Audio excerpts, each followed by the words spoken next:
इसके पहले वाले वीडियो में हमने 12 सवाल ले लिए थे। आज हम यहाँ से कंटिन्यू करेंगे सवाल नंबर क्वेश्चन नंबर 13 से। मैं हूँ फैयाज और आप देख रहे हैं सब कुछ सीखो। अगर आपने पिछला वीडियो नहीं देखा था तो इस वीडियो के लास्ट में आपको उसका लिंक मिल जाएगा, देख लेना। एलएचबी से जुड़े हुए तमाम इंपॉर्टेंट क्वेश्चन आंसर आपको यहाँ पे मिलेंगे, इसलिए चैनल को सब्सक्राइब कर लेना। और यहाँ पे जो आज का पहला सवाल है, एलएचबी डिब्बों में व्हील फ्लेंज की मोटाई कितनी होती है, यानी एलएचबी कोच में जो व्हील यूज किया जाता है उसकी फ्लेंज की मोटाई कितनी होती है। तो यहाँ पे देख लेते हैं, इसका राइट आंसर है ख 26.5 मिलीमीटर, ये राइट आंसर है। अगला सवाल लेते हैं, ब्रेक डिस्क की मोटाई कितनी होती है। यानी कि ये जो सवाल है ये एलएचबी के जुड़े हुए सवाल है। तो एलएचबी कोच में अगर हम ब्रेक डिस्क की बात करें तो एक्सेल के ऊपर 2 डिस्क होते हैं जिन्हें ब्रेक डिस्क कहा जाता है। यहाँ पे इसकी मोटाई कितनी होती है उसका ये पूछा गया है कि एलएचबी ब्रेक डिस्क की मोटाई कितनी होती है। तो इसका राइट आंसर है ख 110 mm। और ये एलएचबी से जुड़े हुए काफी इंपॉर्टेंट सवाल जवाब है, इसलिए आप लोग अगर सीएनडब्ल्यू स्टाफ हो, जेई या फिर डिपार्टमेंटल एग्जाम की तैयारी कर रहे हो तो ये सारे सवाल जवाब आपके बहुत काम आने वाले हैं। ठीक है,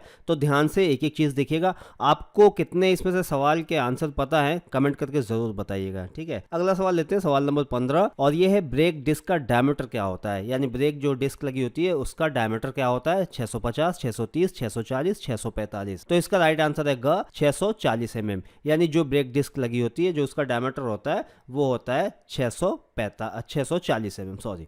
अगला सवाल लेते हैं, सवाल नंबर 16, एलएचबी डिब्बों का व्हील एक्सल का डायमीटर क्या होता है। सवाल नंबर 16 है, एलएचबी डिब्बों का व्हील एक्सल डायमीटर, यानी जो व्हील एक्सल होते हैं उसका डायमीटर कितना होता है। 172, 170, 153 या 165। अगर आपको पता है कमेंट में ज़रूर इसका आंसर बताइएगा। और यहाँ पे इसका राइट आंसर है ग 153 mm। यानी जो एक्सेल होता है उसका जो डायमीटर यानी उसकी जो मोटाई होती है 153 mm होती है। अगला सवाल लेते हैं, सवाल नंबर 17, एलएचबी डिब्बों पर सीटीबीयू के कितने मेक उपयोग हो रहे हैं। तो यहाँ पे इसके 4 ऑप्शन आपको दिए गए हैं, 1, 2, 3 और 4। क में 1 है, ख में 2 है, ग में 3 है और ध में 4 है। तो आप अगर आपको पता है तो जरूर कमेंट करके लिखिएगा। और इसका राइट आंसर है ख यानी कि 2। ठीक है, अगला सवाल लेते हैं, टिकमैन सीटीबीयू के लिए अधिकतम तापमान सीमा क्या है। टिकमैन सीटीबीयू के लिए अधिकतम तापमान सीमा क्या है। 90 डिग्री, 80 डिग्री, 85 डिग्री या फिर 87 डिग्री। और इसका राइट आंसर अगर आपको पता है तो कमेंट करके ज़रूर बताइएगा। और यहाँ मैं आपको बता दूँ इसका राइट आंसर है ख यानी कि 80 सेंटीग्रेड। ठीक है, अगला सवाल लेते हैं, सवाल नंबर 19, एलएचबी डिब्बों में कितने प्रकार के शॉक एब्जॉर्बर का उपयोग किया जाता है।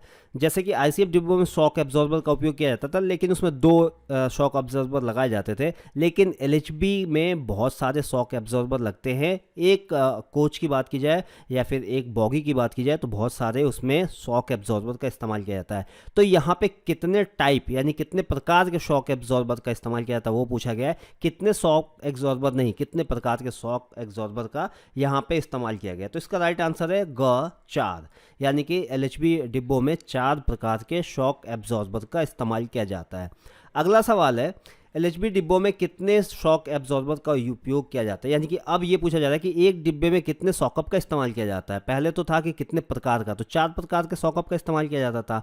ये सवाल है 20 नंबर जो सवाल है वो एलएचबी डिब्बों में कितने शॉक एब्जॉर्बर यानी कितने सॉकअप का, उनकी संख्या कितनी होती है सॉकअप का जिनका इस्तेमाल एलएचबी डिब्बों में किया जाता है। तो इसका राइट आंसर है ग यानी कि 18। यानी कि एक अगर डब्बे की बात किया जाए, एक बोगी यानी एक ट्रॉली नहीं, एक पूरा डब्बा, 2 ट्रॉली में 18 नग यहाँ पे शॉक एब्जॉर्बर का इस्तेमाल किया जाता है एक एलएचबी डिब्बे में। और अगर एक बॉगी की बात की जाए या जिसे हम ट्रॉली कहते हैं, एक ट्रॉली में 9 और दोनों ट्रॉली मिला के 18, यानी कुल एक कोच में 18 नग यहाँ पे शॉक एब्जॉर्बर का इस्तेमाल किया जाता है। चलिए अगला सवाल देख लेते हैं।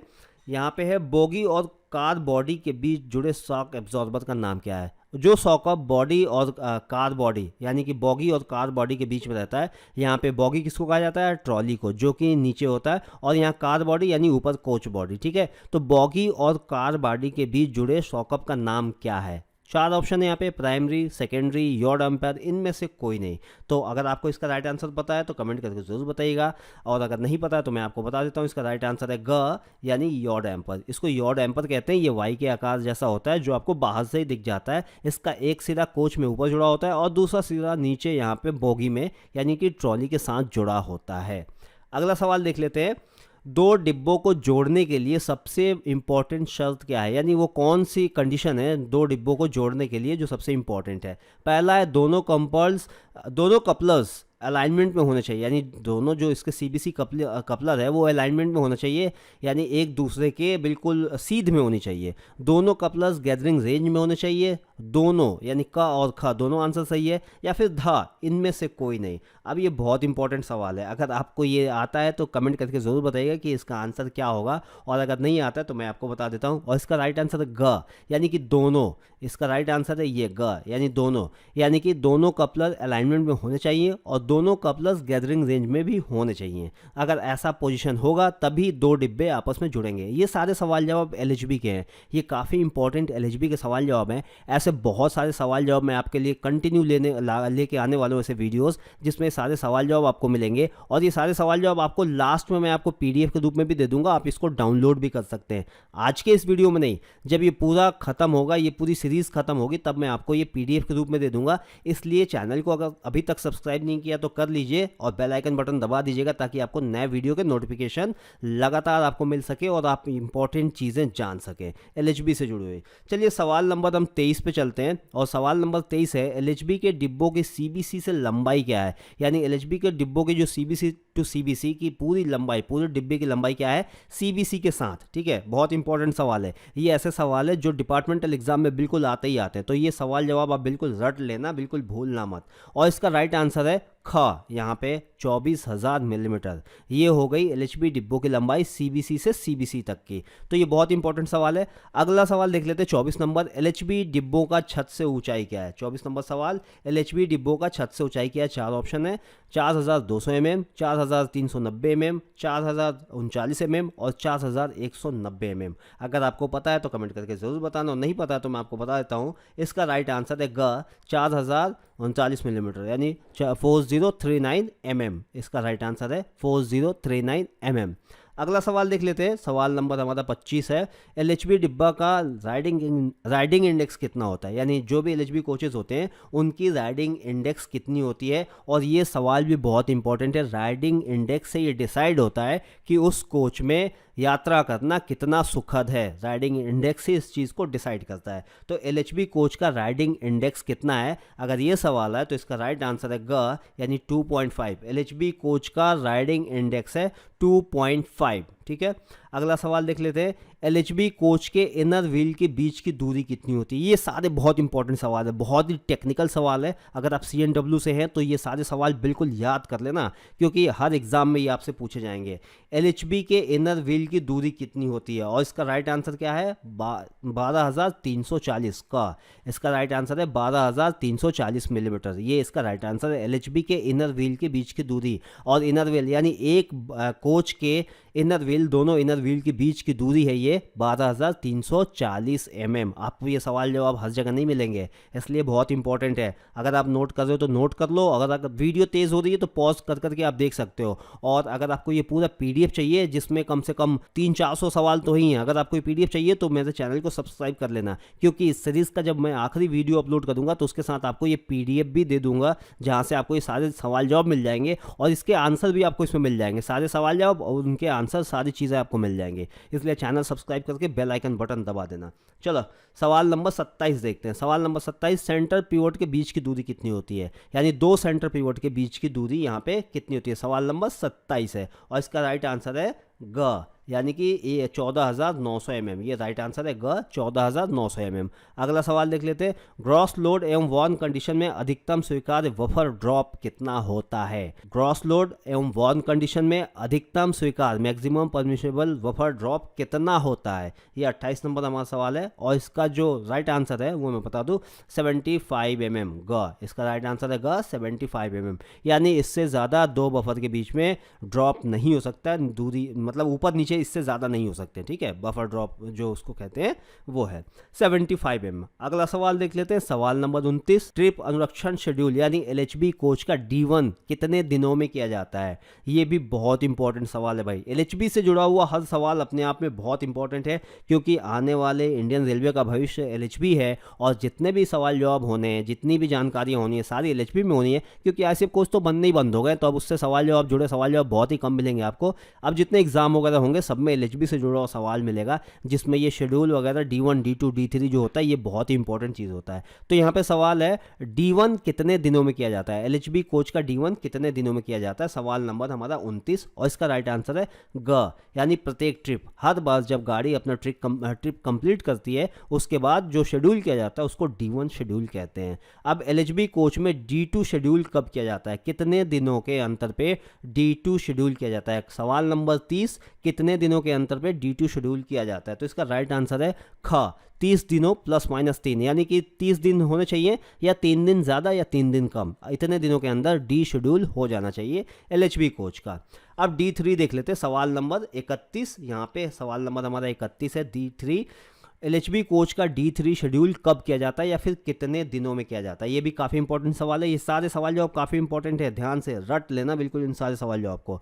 150 दिन ±1 दिन, 120 दिन ±3 दिन, 180 दिन ±15 दिन और 90 दिन ±7 दिन। अगर आपको पता है तो यहाँ पे कमेंट करके ज़रूर बताइएगा, और मैं देखना चाहता हूँ कि जितने भी सवाल मैंने बताए हैं इनमें से कितने आपको पता थे। अगर आपको जितने सवालों के जवाब पता थे कमेंट करके आप ज़रूर बताइएगा कि आपको कितने सवाल के जवाब पता थे, और अगर मैं कुछ गलत बता रहा हूँ तो कमेंट करके वो भी बताइएगा कि मेरे कौन से आंसर गलत मैंने बताए। हो सकता है मैं गलत बता दूँ, हो सकता है, इंसानी गलती तो हो ही जाती है, लेकिन मुझे उम्मीद है कि जो भी मैं यहाँ पे आपको आंसर बता रहा हूँ वो सारे आंसर सही हैं। तो 31 का एलएचबी कोच का D3 शेड्यूल कब किया जाता है, और इसका राइट आंसर है ग, 180 दिन ±15। ये राइट आंसर है ग, 180 दिन +-15। ये बहुत इंपॉर्टेंट सवाल है, डी शेड्यूल ये बहुत इंपॉर्टेंट सवाल है, इन सबको बिल्कुल आप याद कर लीजिएगा। D1 D2 D3 SS1 SS2 ये सारे ये शेड्यूल है, ये कब होते हैं, क्या होते हैं, ये बहुत ही इंपॉर्टेंट है। तो हमारा सवाल नंबर 31 हो गया। अब सवाल नंबर 32 में चलेंगे। एलएचबी कोच का SS1 यानी शॉप शेड्यूल, जो शॉप के अंदर होता है, जो कोचिंग डिपोज के अंदर होता है, वो कब किया जाता है। एलएचबी कोच का SS1, जैसे आईसीएफ में आयोच पीओच होता है वैसे यहाँ पे एलएचबी कोच का SS1 SS2 इस तरह से होता है। तो एलएचबी कोच का SS1 कब किया जाता है, इसके भी 4 ऑप्शन है, 1 साल, 2 साल, 1.5 साल या 6 किलोमीटर चलने पर जो पहले हुआ हो, 3 साल या 6 किलोमीटर चलने पर जो पहले हुआ, या तो 3 साल हो जाए या फिर 6 लाख किलोमीटर हो जाए, 1.5 साल हो जाए या 6 लाख किलोमीटर जो पहले हो जाए। तो इसमें से कौन सा आंसर है। सवाल नंबर हमारा है 32 और इसका राइट आंसर है ग, यानी 1.5 साल हो जाए या फिर 6 लाख किलोमीटर गाड़ी चल जाए। इन दोनों में से जो पहले हो जाएगा बस उस टाइम ये शेड्यूल SS1 हो जाएगा, इस कोच का SS1 किया जाएगा। ठीक है। सवाल नंबर 33, एलएचबी कोच का SS2 कब किया जाता है। ये भी काफ़ी इंपॉर्टेंट है, एलएचबी कोच का SS2 कब किया जाता है। इसका भी यहाँ पे आप देखेंगे तो 4 ऑप्शन दिया गया है,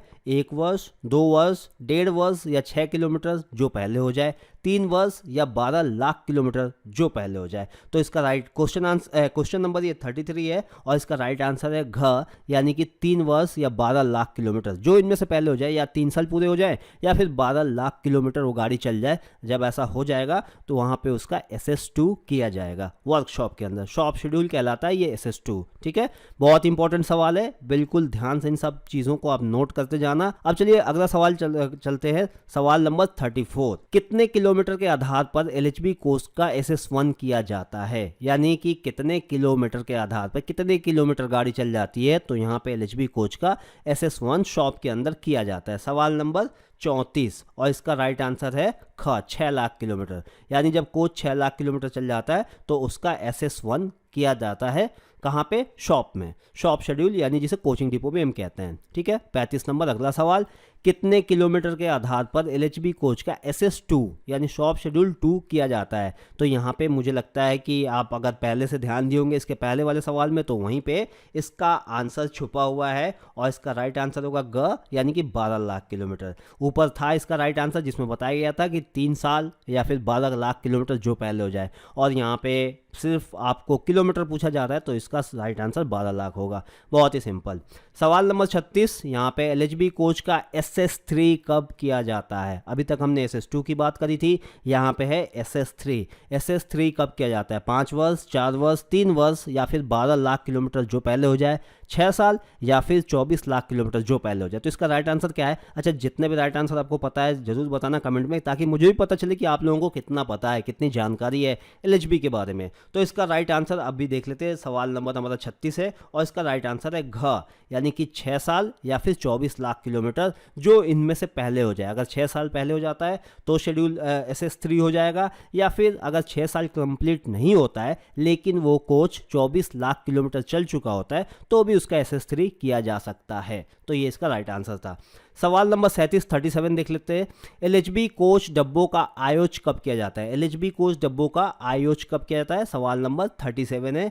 यानी कि जैसे ICF का आयोज होता है, LHB डिब्बों का IOH कब किया जाता है? सवाल नंबर 37 और इसका राइट आंसर है क, 18 महीने, यानी कि LHB डिब्बों का आयोज 18 महीने पे किया जाता है। LHB डिब्बों का कोडल लाइफ क्या है? सवाल नंबर 38 और इनमें 30 वर्ष, 25 वर्ष, 35 वर्ष। यहाँ पे आपको बताया इसका कोडल लाइफ क्या है? इनमें से कोई नहीं। इसका राइट आंसर है इनमें से कोई नहीं। LHB डिब्बों का कोडल लाइफ क्या है? इस सवाल का जवाब 3 वर्ष, 25 वर्ष, 35 वर्ष, इनमें से कोई नहीं।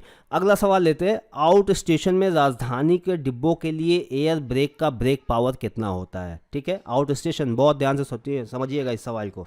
सवाल नंबर 39, आउट स्टेशन में राजधानी के डिब्बों के लिए एयर ब्रेक का ब्रेक पावर कितना होता है? 4 ऑप्शन दिए गए हैं यहाँ पे, 90%, 100%, 85% और 95%। सवाल नंबर 39 है और इसका राइट आंसर है क, 90%।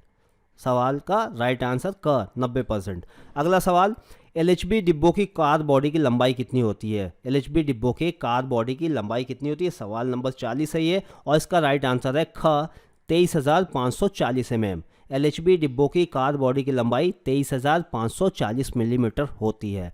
अगला सवाल, वह डिवाइस जो इंजन और पावर कार के बीच वर्टिकल स्लाइडिंग को बचाता है उसको क्या कहते हैं? Vertical slide protector, restrictor, protective device, या फिर इनमें से कोई नहीं। सवाल नंबर 41, इसको क्या कहते हैं? सवाल नंबर 41, वह डिवाइस जो इंजन और पावर कार के बीच वर्टिकल स्लाइडिंग को बचाता है, स्लाइडिंग को बचाता है, उसको क्या कहते हैं? इसका राइट आंसर है ख, रिस्ट्रिक्टर। बहुत ध्यान से इस चीज़ को समझ लीजिए। सवाल नंबर 42, LHB बोगी का व्हील बेस कितना होता है? सवाल नंबर 42, LHB बोगी का व्हील बेस कितना होता है? यहाँ पे इसके 4 ऑप्शन है, 2440 mm, 2696 mm, 2560 mm और 2570 mm। अगर आपको इसका राइट आंसर पता है तो कमेंट करके बताइएगा, और नहीं पता है तो मैं आपको बता देता हूँ। इसका राइट आंसर होता है ग, 2560 mm, यानी कि LHB बोगी का व्हील बेस 2560 mm होता है। और ये व्हील बेस बहुत इंपॉर्टेंट चीज़ होता है। व्हील बेस सही ना हो तो पूरी गाड़ी रेल लाइन से डिरेल हो जाएगी, कभी नहीं चलेगी, इसलिए काफ़ी इंपॉर्टेंट है। आप ध्यान से, अगर आपको याद नहीं तो याद कर लीजिएगा। और आज का ये जनरल क्वेश्चन आंसर का ये सेशन यहाँ पे ख़त्म होता है, वीडियो ख़त्म होती है। अगले वीडियो में हम बात करेंगे कोच के बारे में, शेल के बारे में। और ये जैसे ये पूरा सीरीज़ कंप्लीट होगा मैं आपको ये पूरा PDF दे दूंगा जिसमें आपको बहुत सारे सवाल जवाब LHB से जुड़े हुए और उनके सारे आंसर मिल जाएंगे। तो अगर ये PDF चाहिए तो आप चैनल को सब्सक्राइब करके बेल आइकन बटन दबा दीजिए, और उसके बाद क्योंकि ये जो भी मैं वीडियो ले आऊँगा उसका नोटिफिकेशन आपको तुरंत मिल जाएगा और फिर आप वीडियो देख लेंगे। तो इसलिए अगर वीडियो पसंद आई तो यहाँ लाइक कर दीजिए वीडियो को, चैनल को सब्सक्राइब कर दीजिए और शेयर कर दीजिए। वीडियो देखने के लिए धन्यवाद।